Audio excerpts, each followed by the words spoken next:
What's going on, everyone? I'm jmarshhh and I'm back with another video, and today we're continuing on with Beacon Pines, and I'm really enjoying the game so far. I hope you guys are also enjoying it. Chapter 7.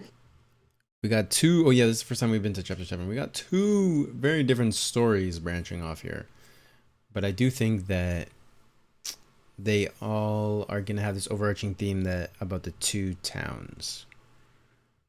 And the source, of course. So let's see what we can figure out today. The interrogation of Hiram Tolliver. Hiram Tolliver. Still unconscious, Mr. Tolliver slumped heavily in a shoddy old chair. His hands were bound with rope, his feet tied with some loose string. The kids huddled in a circle, discussing their plan. One thing was certain, they couldn't just let Mr. Tolliver go. They needed to know what he was doing in Luca's house. After some deliberation, it was decided. They'd run the classic good cop.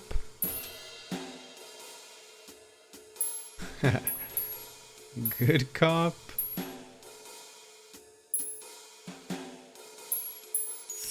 Chill They'd cop. run the classic good cop, chill cop interrogation.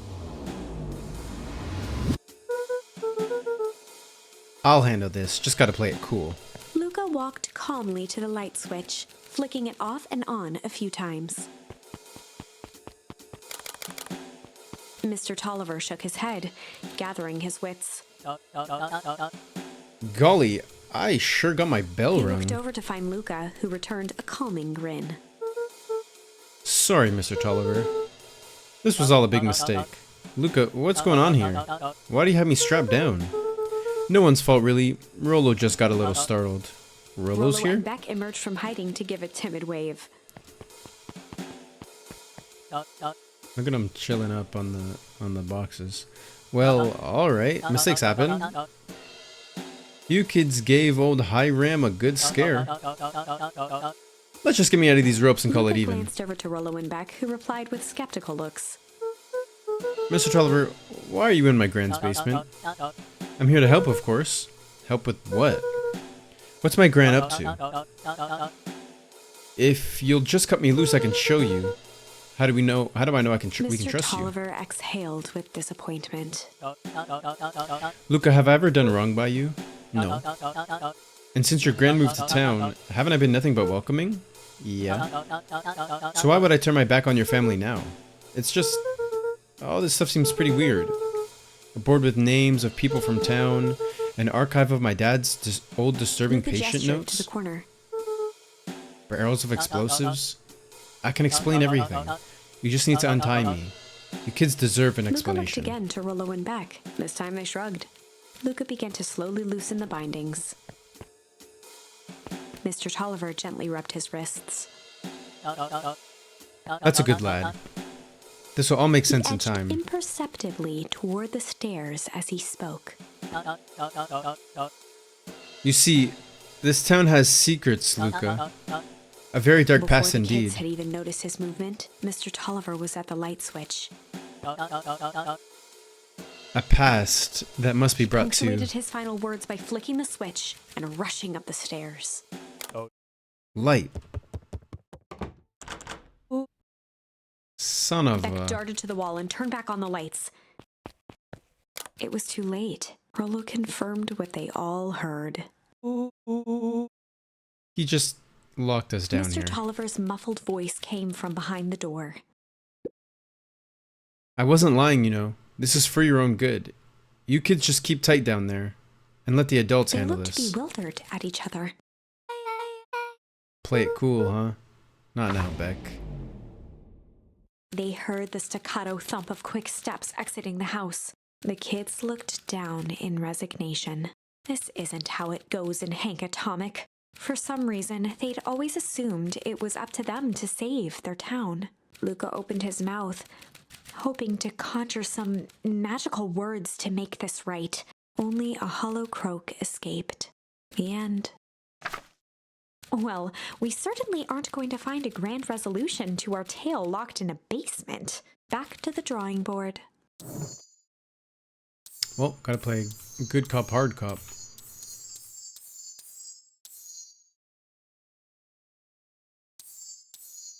Forgot about that. Okay. They'd run the classic good cop, hard cop interrogation. Rollo brandished a steely gaze. I've got this. Read about it 100 times. Rollo swaggered past the chair which propped up the slumping Hiram Tolliver. Without even looking at his captive, he began with a long, blustery drawl. Well, Mr. Tolliver. Mr. Tolliver remained motionless. Rollo spun around to face him. He'd clearly expected to rouse Mr. Tolliver with his booming voice. Mr. Beck Tolliver? and Luca gave each other an unsure glance. Rollo slammed his fist on the table. I said, Mr. He Tolliver. grabbed the table lamp and beamed it onto the unconscious face. Mr. Tolliver groaned and slowly lifted his head. He recoiled with a muddled, weary squint. What in The the chair world? wobbled as he attempted to straighten up. Who's there? Mr. Tolliver could only make out rough shapes through the glaring light. With a gruff tone, Rollo hoped to both conceal his voice and intimidate. I'll be asking the questions here, punk. Now, hold on. Let's just calm down. Oh, I am calm. Calm as a carrot in dirt. As for you, looks like you're The sweating. doubtful expression on Beck and Luca's faces transformed into awe. We could do this my way, or... Well, let's just say I've never needed another Rollo, way. hitting his stride, was now channeling every detective trope his memory could recall. He slammed the table again. Now dance! What? I don't Mr. even... Tolliver's voice became desperate. He was nearly in tears. You've tied me down. How on earth could I dance? Dance with your mouth, punk. Spill the beans. What are you doing poking around this house? I'm here to help Juniper, to make sure everything's ready. Oh, so you're in cahoots with Gran. Mr. Tolliver was in a daze, now more confused than ever. Can help her blow up the festival, eh? Blow up the festival? Good He lord. shook his head, feeling more and more dizzy. No, you've got it all wrong. Where is she now? She's headed to the source. Source? What's the source? His It's voice where faded to a whisper. the town began. Where it all began. What is Operation With Sparkplug? that, Mr. Tolliver passed out cold. Rollo swung around with a repentant grimace. Damn, Rollo. I think you went a little too hard on him. What did he say about the source? It's where the town began? We need more information. Yeah, but we better not push Mr. Tolliver any further. Is there anyone else who might know more? What about the History Museum? It just got set up for the festival. Nah, that tent was put up by the Valentines. Everything they do is just a bunch of fluff to glorify themselves. Is there anything more reliable? The library. If there's any information about this source thing, Kato can help us find it. Let's go get some answers.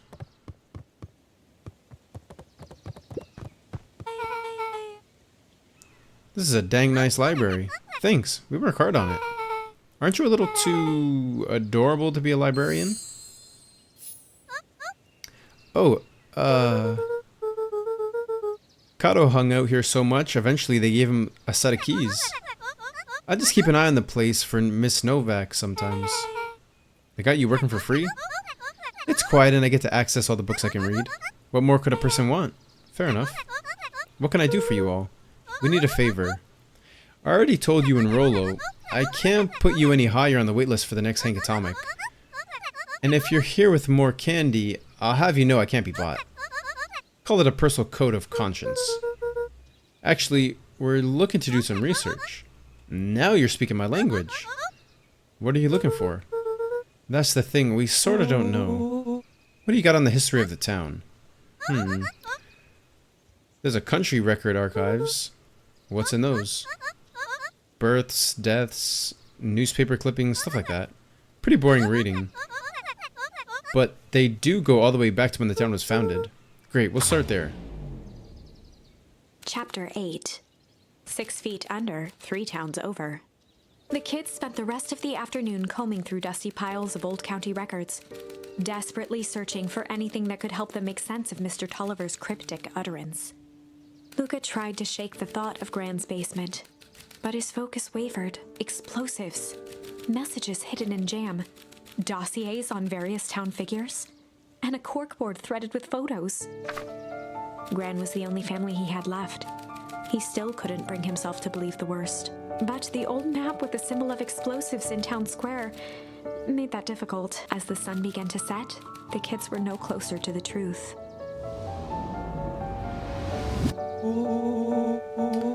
If I have to read any more records, my eyeballs are gonna pop. We have to keep digging. If I dig another word, I'm gonna end up in one of these asinine death records. Rollo Cotter lived a full and wonderful life, till he read so much boring crud that his brain oozed out of his Rollo ears. shut his book with an assertive nod. If you've got a better idea, spit it out. You sound like my sister. Keep pushing your luck, pal. And it won't be boring county records that'll kill you. I'll put you in the obituaries Rollo myself. muttered under his breath. Your county record. Really? That's the best you've got? When I'm done with you, you'll be the footnote in history. Just Beth like slammed her finger down on the open page before glancing down to read. J. Hartford here. I'd love to see you try. Hey. We're all just a little tired here. Let's just take a minute and... Something tickled the back of Luca's mind. Wait, what was that name back? In the obit? J. Hartford? From the Brookville Tribune 8 years ago. That can't be right. What is it? J. Hartford. That's my grand's name. Juniper Hartford. Maybe there were 2 J. Hartfords? Miss Hartford is survived by her young daughter, E. Hartford. My mom's name is Eleanor. Okay, this is getting creepy. If your grand is 6 feet under, 3 towns over, then who am I living The with? question hung in the air.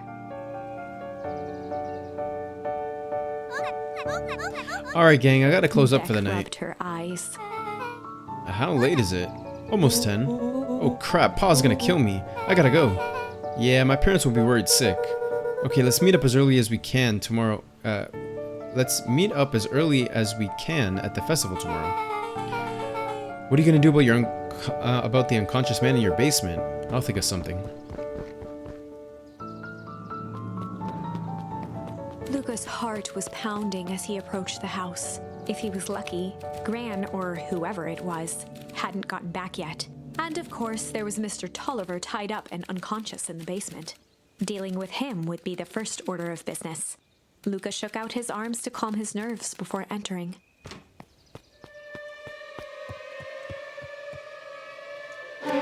He held perfectly still, tempering his breath, and listened closely. She was asleep. His only hope was that she hadn't found Mr. Tolliver before dozing off. Check out Mr. Tolliver in the basement.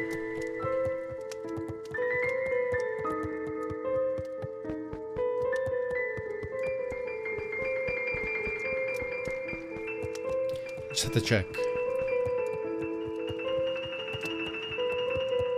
Wait, they didn't even close it, so if she just came home and she didn't... Oh yeah,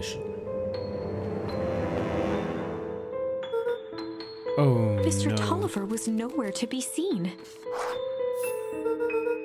Maybe he woke up, escaped from his bindings, and left Or without a maybe trace. Gran knew everything. What do I do? Luca's hungry stomach groaned. Not realizing it, he'd gone the entire day without eating. Okay, I can figure this out. Just need a little brain food. Luca rushed over to the pile of jam jars, unscrewed one, and shoveled a handful into his mouth. I'm afraid your jam delivery will He be flipped delayed. the lid to read the label.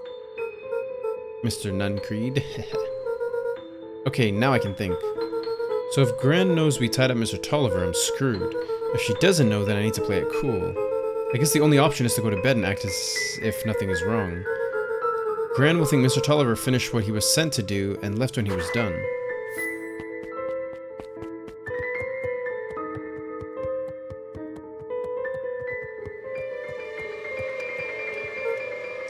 Gran? Okay, stick to the plan. Go to bed and play it cool. As Luca climbed the final stair, the emotion of the day dragged heavily on him. With each consecutive step, his legs weakened. His stride began to falter. He tried to grab for the railing to steady himself. Something was wrong. The gem. Wait, so the gem for Mr. Nuncreed.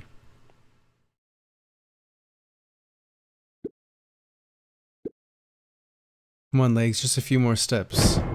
Luca groaned and tried to move. His limbs might as well have been bolted to the ground. Through numb lips, he mumbled just before falling asleep. The germ.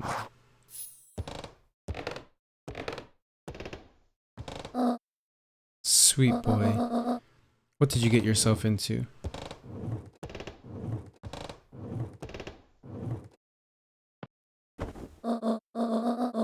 Rest now and let me handle everything.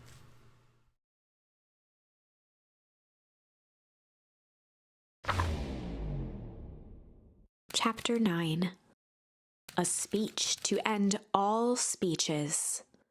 Luca awoke to find himself face down in bed. He moaned into his pillow. Why would Gran drug him? Or rather, why was she trying to drug Mr. Nuncreed? Shaking the questions from his woozy head, Luca snapped back to the matter at hand. The festival. Good as new.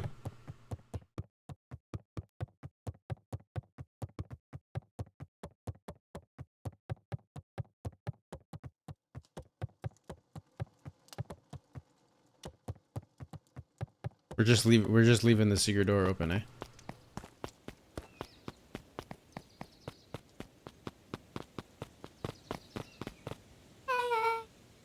Where have you been? Gran put something in the jam. Yeah, we know. Secret messages for secret conspirators. Not this one. The one intended for Mr. Nuncreed. Put me to sleep. Whoa, ho, ho. Sly devil. I think she's trying to remove him from the equation. He might be in danger. Have you found anything? We looked around but haven't seen anything odd. Your Gran is nowhere to be found. But Mr. Nuncreed is just loafing around waiting for the speech. What speech? Mayor Gus just got up to the podium. Everyone is gathering at the stage. Let's get moving.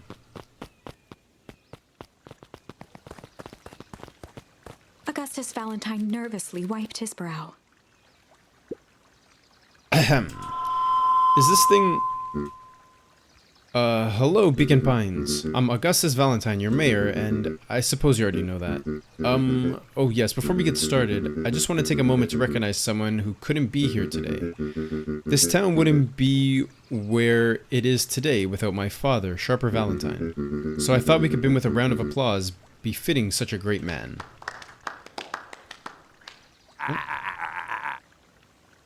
Even that's more than the old codger deserved. Gus cleared his throat and awkwardly loosened his tie. Right, where was I? William Kerr bounded on the stage with the energy of a preacher at a big tent revival. Gus Valentine, He everyone. gave Gus a hearty slap on the back and motioned him off the stage. Let's hear for our mayor. What a great turnout. Ah, heck, I didn't prepare anything, but I suppose I could say a few words. Would be a shame to waste such a beautiful Mr. Kerr podium. pulled a thick stack of note cards out from his vest. Community, conviction, commitment. These are the things we celebrate at Perennial Harvest. For us, these are the pillars of the bridge to a better tomorrow. But I think it's time to add a new pillar. Change. Change is a powerful thing. It's inexorable, unavoidable, and undeniable. And I am dadgum thankful for it. Change is the reason we're all together today. It's hard for me to believe that it was only 4 years ago when fate brought me here. A A simple business trip which brought me to a small town which would change my Mr. life Kerr took a forever. moment to survey the crowd. You know what? He wiped away a single tear. From the second I stepped foot in Beacon Pines, something about this place has held me captive. You see, change represents opportunity. It represents potential. It was change that helped me recognize the potential of this place. To see the people of this town, despite suffering great loss, still held on to the things that made them special. He thumped the podium to emphasize each word. Community, conviction, commitment. Change. Mr. Kerr nodded confidently, biting his lip. The crowd was silent, in rapt attention. Fate made a perfect match that day. Nothing is more important to you all than community, and Perennial Harvest is a community first and Mr. Kerr foremost. methodically made eye contact with each section of the crowd. The only way you made it through the foul harvest was unshakable conviction. A conviction that a better tomorrow was just over the horizon. Perennial Harvest was founded on the conviction that we are that horizon. This festival is a symbol of our commitment to each other. His voice began to build to a crescendo.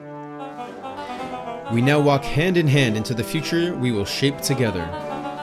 And that is what change is all about. Grabbing the future by the scruff of the neck and making things happen. Change is a choice. I am tickled pink that we will all be making that choice together. How great is that? Just imagine what we can accomplish. Oop. What was that? The crowd began to look around nervously. Don't worry, a little thunder isn't going to ruin this day. Everyone remain calm. Mr. Kerr quickly flicked through his note cards.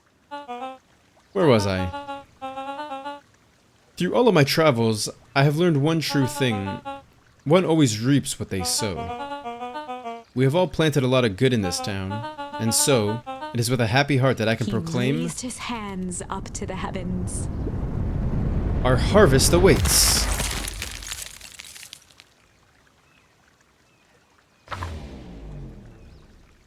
At that moment, a merciless wall of impossibly cold air ripped through the crowd, instantly freezing everyone and everything it touched.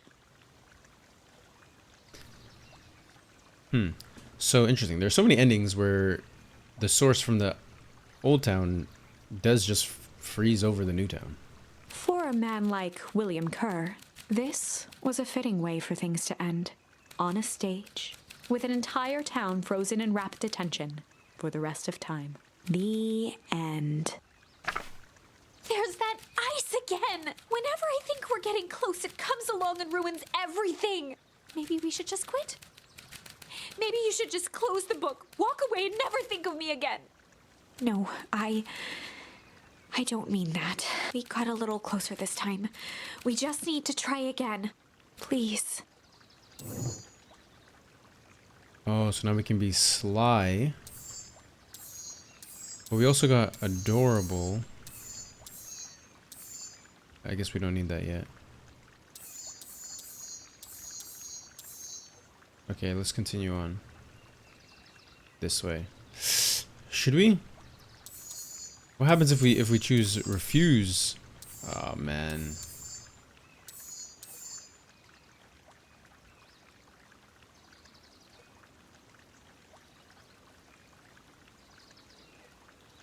I don't know. I feel like I should go back and do refuse. It's been a while. Luca had no choice but to refuse Iggy's request. He tightened his grip and reached for the walkie-talkie in his pocket. A wild delight crept onto Mr. Kerr's face. That's a good lad. Now, radio for help. Iggy begged Luca with his eyes one last time, but Luca pressed the button and called out. I'm jumping around like a crazy person. I feel like yeah, it's okay. We need help. Mr. Kerr is in danger. It wasn't long before they were once again surrounded by clipboards. Mr. Kerr sighed with relieved frustration. There you are. You really are a worthless lot, aren't you? Mirror, now. A clipboard dutifully produced an ornate ivory hand mirror, and Mr. Kerr began preening his tousled hair. Ah, that's better. Mr. Van Horn, I applaud your sharp thinking under duress. I'll put in a good word for you with the founder. Take them away. The founder? A swarm of hands overpowered Luca. The last thing he saw before a cloth bag was pulled over his head was the defeated look on Iggy's face. The end. I think this was one of those times where doing the right thing was the wrong thing. Okay, nice. So that is the end of that. So this one, Shame. Oh, Shame is with Mr. Nuncreed. So I'm assuming we get a different... He can feel a different emotion, and then we start building from there. So this is the end of that.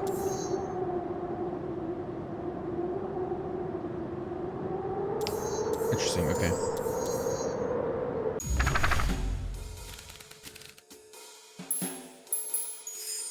They'd run the classic good cop, sly cop interrogation. Luca and Rollo ducked behind a barrel, leaving Beck to her task. Oh, each one of them gets a... With a few crisp snaps, she roused Mr. Tolliver. What? What's going on here? You're that Modwill girl. Please, call me back. Mr. Sorry about all Tolliver this. looked down and shifted a bit, testing his restraints. It seems there's been a mix-up. You see, I'm down here for the same reason you are. Juniper sent you Beck here? caught herself before letting the surprise manifest on her face. She'd already gotten him to reveal his relation to Gran. This was gonna be easy. You know how Juniper is with her precautions. Operation Sparkplug has us all on edge. I guess she thought you needed some backup. But she sent a child? What better way to avoid prying eyes? Who would suspect a kid? I suppose that makes sense. Mr. Tolliver wriggled a bit in his restraints. Oh, I'm sorry. Beck quickly removed the ropes. That had to be uncomfortable. A little, yeah. But you understand, we never know who to trust in this Mr. Tolliver town. rubbed the growing knot on his forehead. Very true. So it turns out we're both here Twirled her to hand, as if to prompt Mr. Tolliver to finish her thought. destroy the Beck evidence. shook her head and clicked her tongue. Yep. The old gal is nothing if not Mr. thorough. Tolliver let out an amused huff in agreement. She sure is. Can't blame her though. If anyone to find out that we were going to destroy the source, well, we both know how bad that might be. No one will know anything once I finish cleaning things up Beck down was here. on a roll now, playing Mr. Tolliver like a fiddle. You're sure you can finish this up on your own? Juniper trusted me for a reason. You can leave the rest to me. Good. There's one more loose end I'll go work on. Loose end? Oh, it's nothing really. The other day I had the radio on scan while restocking the candy shelf. And wouldn't you know it, I intercepted an odd phrase in a perennial harvest transmission. Underground secrets. That's ominous. I think it might be a password, but Juniper dismissed it. Said it wasn't mission critical. What's the password for? We don't know. So we have a password and nowhere to put it? It's gotta mean something, right? Good thinking. You should probably go work that out. I've got this under control. That's a relief. Between you and me, this basement gives me the willies. Heading for the stairs, Mr. Tolliver hesitated and turned to Beck with a puzzled look. She grinned and gave him a peppy wave. With a shrug, he continued up the stairs, whistling a jaunty tune. You guys catch that? Sure did.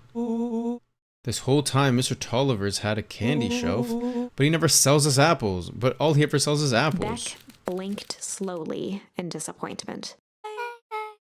The password, Rollo. Well, sure, but once things are back to normal, I'll be having a word with Mr. Tolliver about that candy shelf.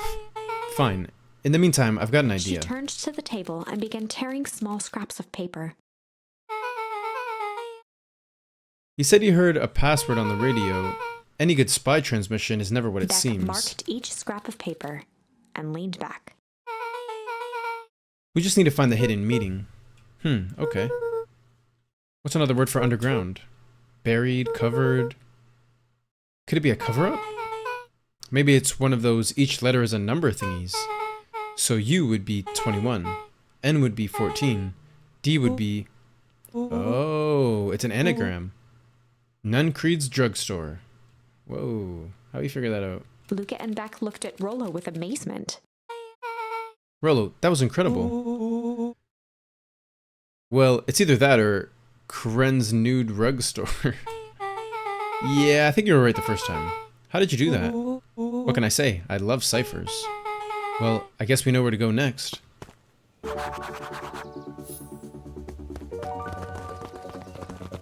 Nice, we're onto something. You scared me half to death. Sorry. You kids haven't seen Mr. Tolliver around, have you? Nope. He's got me waiting around like the last slice of pie. I swear that man would be late to his own funeral.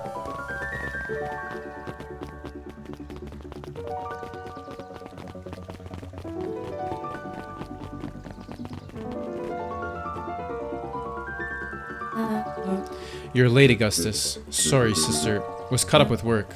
Work? You? I had a few more details to lock down for the festival. Oh? What do you have to report? What is this insipid town festival really about? Gus looked around nervously. I think Mr. Kerr really does just want to do something good for the town. He's actually a pretty nice guy. You should spend some time with him. I didn't pull strings installing you as mayor so that you could make friends. Your job is to help me figure out what Kerr and Perennial Harvest's true intentions are with this town. We have a responsibility. This is our father's town. Was. Excuse me? This was our father's town. He's gone, Eris. And he isn't coming back.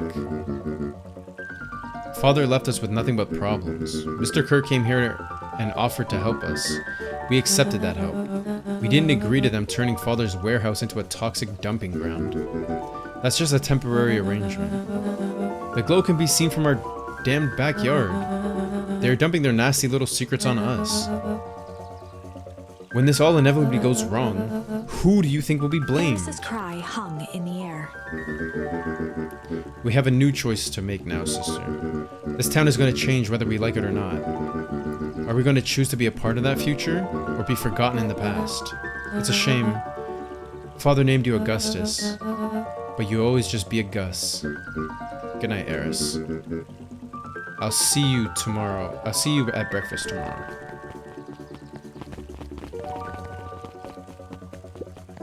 It's getting late, children.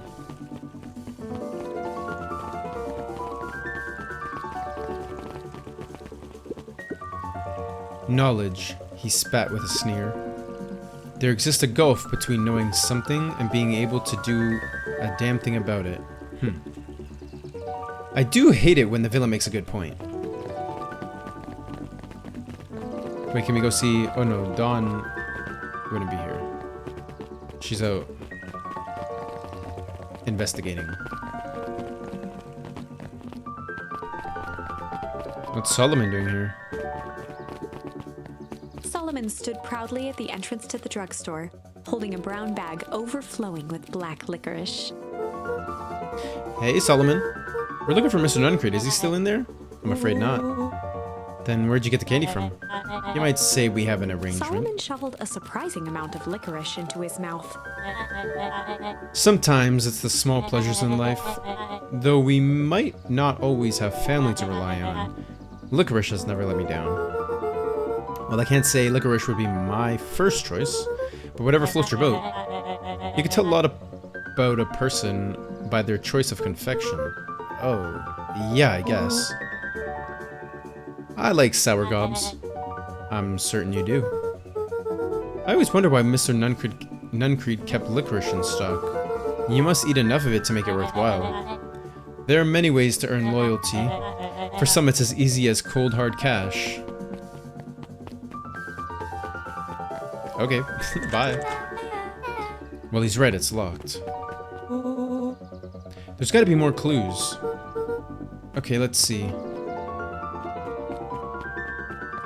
Well, the telephone booth. Have you ever seen anyone actually use this thing? Besides Mr. Nuncreed, no. Beck cupped her hands on the glass to peek inside. That is not a normal phone booth. It's got like a blinky keypad. Why would there be a blinky keypad? Kren's Nude Rug Store. I mean, Underground Secrets. The Beck password. flung open the door, and they all squeezed in. Alright, let's see Luca here. cracked his knuckles and entered the letters into the keypad. Underground Secrets. Sounds like that did something. Great, now what? I guess we... The inside of the phone booth dropped loose from its shell. Without even the space to panic, they closed their eyes, held their breath, and accepted their fate. Suddenly, the chaotic descent slowed to an effortless landing. It was unclear where they ended up, but at least it was solid ground. The air was stagnant and smelled vaguely of chlorine. I knew it!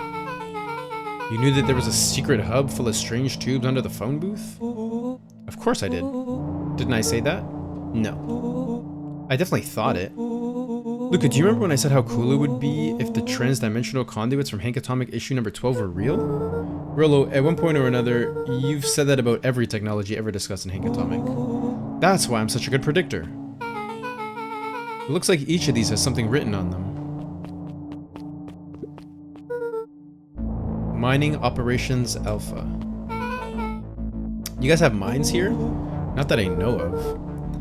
This town is all farms and fertilizer, and a series of tubes. Pa always says you can only trust a miner up to the point when they hit gold. Not sure how that wisdom applies to this exact situation. That's the thing about Pa, you don't always realize what he means until it's too late.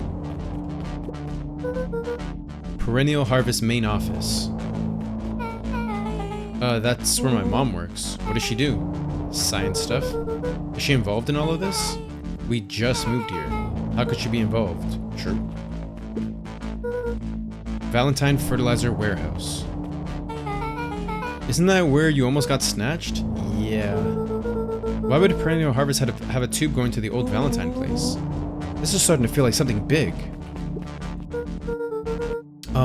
This suit has a broken mask.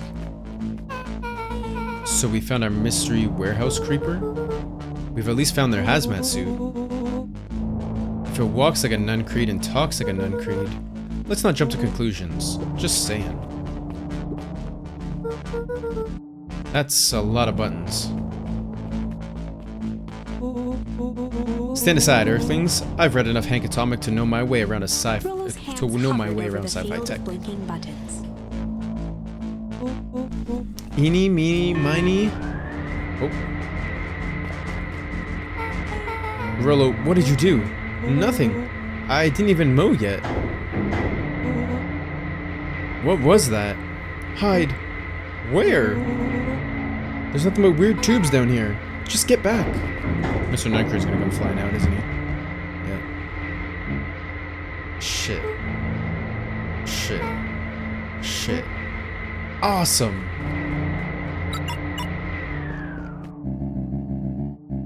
You all need to come with me, now. We aren't going anywhere with you. Not until we get some answers, Mr. Underground Secrets.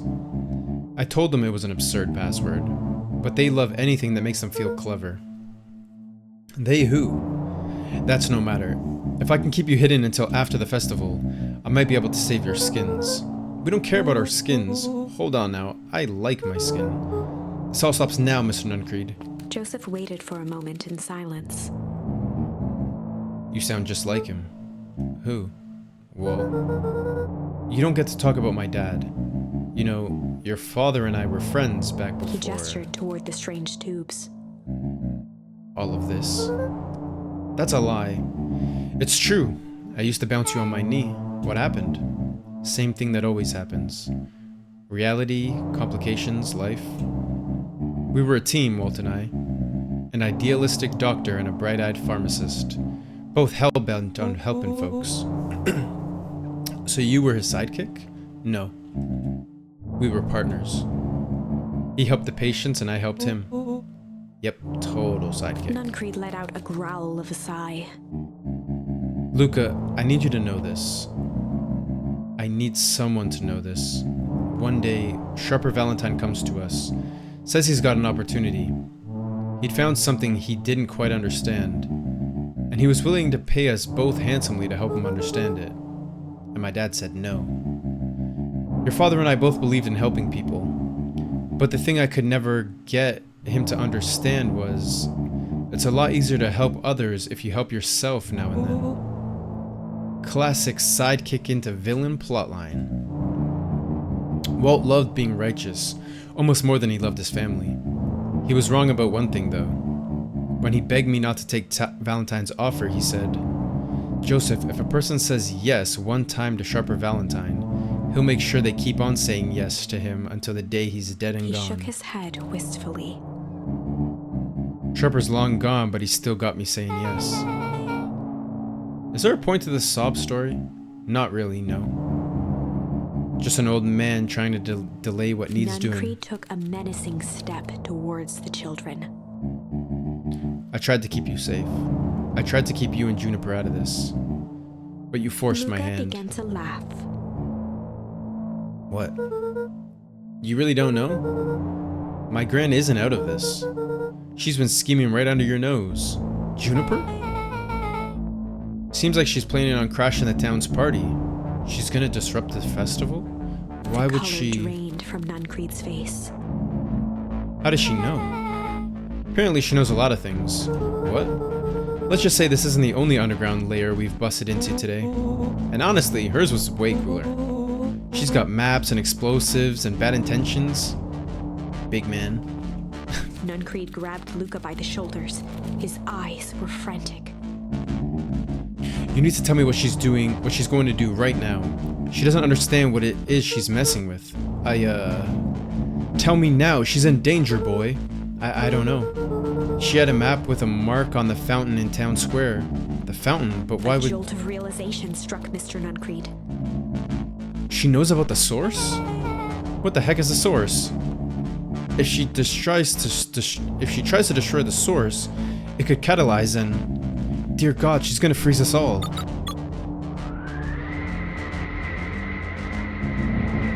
You all need to run. Run where? Away. As far away from this town as you can get. Head west and don't look back.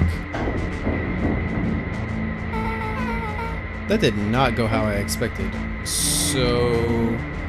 We're totally following him, right? Totally. See you on the other side. You good? Yep. I love this town. Chapter 8. The Cold, Hard Truth. Beck leapt up, allowing the suction to yank her into the dark. Dimness eclipsed around her like the shutter of a camera as she seemed to cover great distance in mere moments. Her only points of reference were glints of upcoming turns, which approached with frightening speed, only to carom her gracefully along. She heard the tinny, distant echoes of Rollo's glee. Once she stopped fighting against it, the ride was impossibly smooth. Then, all of a sudden, as if minutes had passed in an instant, light blazed into view. So this is the manhole cover where we were with Iggy, so it does both lead to... A burst of wintry air snuffed across her face. The original town. And she was flung out into the cold.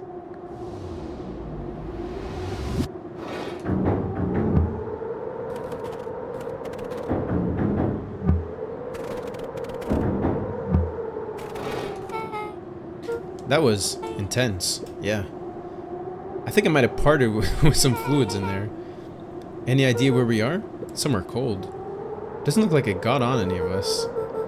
It didn't feel like we traveled that far. So where did it all go? This place sucks. Why would anyone want to blow something up out here? Only one way to find out, I suppose. We've got to catch up to Nuncreed. I think he went this way.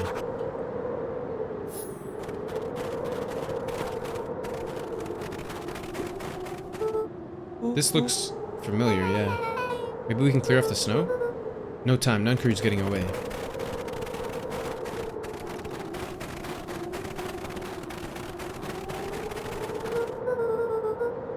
Okay, this is starting to feel really familiar. I may not be the I may not be the most well-versed on all things Beacon Pines, but this does look some sort of frozen replica of town. Ah, I got it. It's so obvious now. Mr. Nuncred is an alien. Rolo, stick with me here. His species can only live in sub-zero temperatures. Oh boy, here we go. The source is their base camp dimension, so naturally they keep it cold. We found it by traveling through those metallic wormholes back there. The final objective? Kill us all and shapeshift into a Beacon Pine citizen of their choosing. You never really had me, but you very much lost me there. You get used to it. We should keep moving. As they rounded the corner to the frozen town square, they spotted Mr. Nuncred inching cautiously toward a pit at its center. He held his arms out gingerly, as if approaching a beast in the wild. Upon closing the distance, Luca recognized what Nuncred was after. Gran stood confidently at the edge, one arm outstretched over the abyss. Nearby, a wheelbarrow had been emptied out. She held a lit torch, which flickered in the bitter wind. Oliver Jam. Juniper, I don't know what you think you're doing, but I assure you this is not going to solve anything. If you drop that, you've doomed this whole town. Oh, it wasn't me who doomed this town. I've been watching you, Joseph. I know what you've done. You and your co-conspirators. Gran? What's happening? Luca, you and your friends need to leave right this moment. Mr. Nuncred turned back toward the kids, desperation in his eyes. Listen to your grandma, Luca. This is between me and Rolo Juniper. back held steadfast in awe. Luca approached closer. Mr. Nuncred spun back toward Gran, his voice growing louder. You've got it all wrong, Juniper. Just hand over that torch. You don't understand what you're doing. How could I possibly trust you to do the right thing? Walt told me everything. He trusted you and you betrayed that trust. Luca, did you know that this man's entire life is a lie? If it weren't for him, your father might still be alive. Mr. Nuncred winced with anguish. His voice hardened. That's not true. They both now yelled, not to each other, but at fate itself, making their peace with long-held burdens. The wind howled with encouragement. Walt was like a brother to me. We just had different ideas about how to affect change. Very convenient that your way just happened to line your pockets. Now that's not fair. They menaced at each other, both catching their breath. The moment balanced on a knife's edge. Oh, I gotta make a choice here? Blur of emotions and memories. Luca's mind flooded with questions. The wind calmed, as if to give him the stage. And in the stillness, he began to...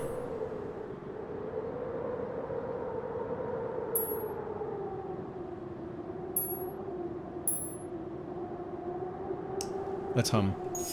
And in the I like that. stillness, he began to hum. After the death of his father, Luca had trouble sleeping. Each night, his mother would sit at the foot of his bed and hum a gentle melody. It was the only thing that could calm his mind. The only thing that, however briefly, could make it all seem okay. That melody pervaded every memory Luca had of his mother. Shivering in the raw snow, he began to hum it out loud.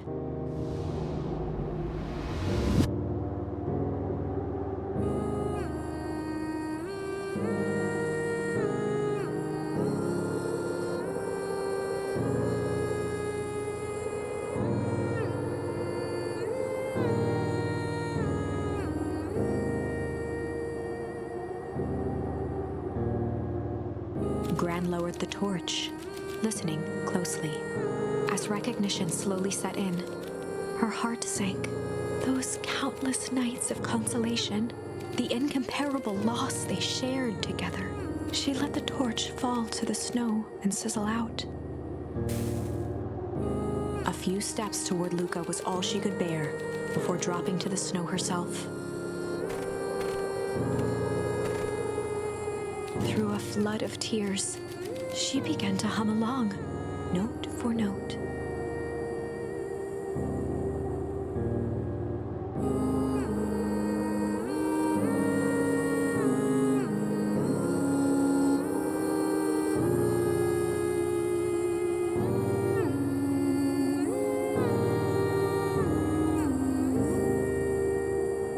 lifted his head in astonishment.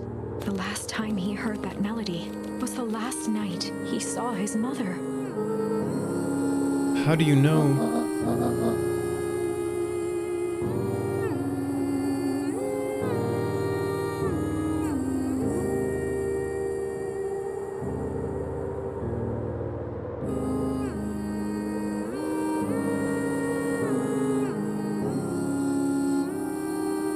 Wait. So the records are correct that Juniper is dead. His mom got hit by the goop juice. Because it happened to Beck and her hair turned gray. I'm so sorry, my little buckaroo. Buckaroo. The only people who call me that are my dad and your mother. Luca blinked through blurry, watery eyes, trying to see more clearly. He could just make out the impression of a familiar face. He peered across the snowscape at the woman on her knees. Something about her was undeniably his mother, only smaller, older, changed. Mom? That's right, buckaroo. Mom! Luca sprinted as fast as he could toward his mother. They held each other close, and the cold retreated from their bodies. Eleanor? I thought you were gone? You should have known I would never abandon my son. Eleanor looked down at Luca, tightening her embrace in an appeal for forgiveness. How? You're a smart man, Joseph. I thought you'd have pieced it together by now. You were exposed. Mom, I don't understand any of this. What happened to you? Where did you go? Why did you leave me? I never left you. I was always right here, Luca. Why did you lie to me? It tore me up, Luca, but I did it to keep you safe. I thought that getting answers would help us both move on. But the more I discovered, the more I realized the danger we were in.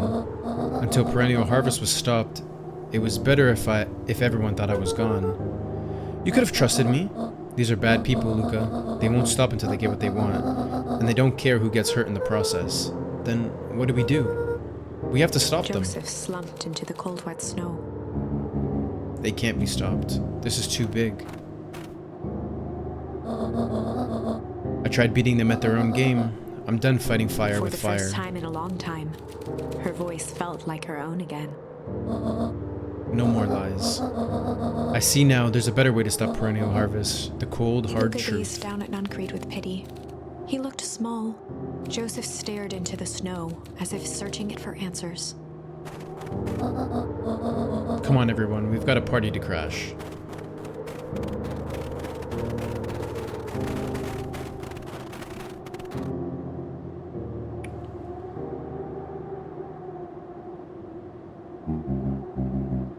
You don't understand.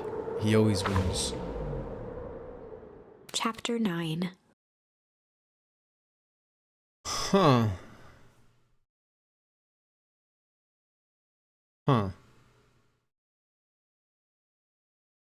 Interesting. Interesting. All right, we're going to end it there. But I'm very interested to see where we're going with this. And there was one mention of the founder who was above Mr. Kerr, I'm assuming.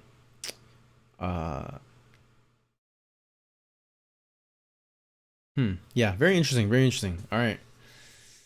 I'm excited to continue the story, actually. Yeah, I'm excited. We got some charms this episode as well that we haven't used yet, so I don't even know. Like, how do you stop? I mean, I guess you don't necessarily have to stop at the source. It's okay. We're gonna continue in the next video. Thank you guys so much for watching, and I will catch you guys in the next one. Take care.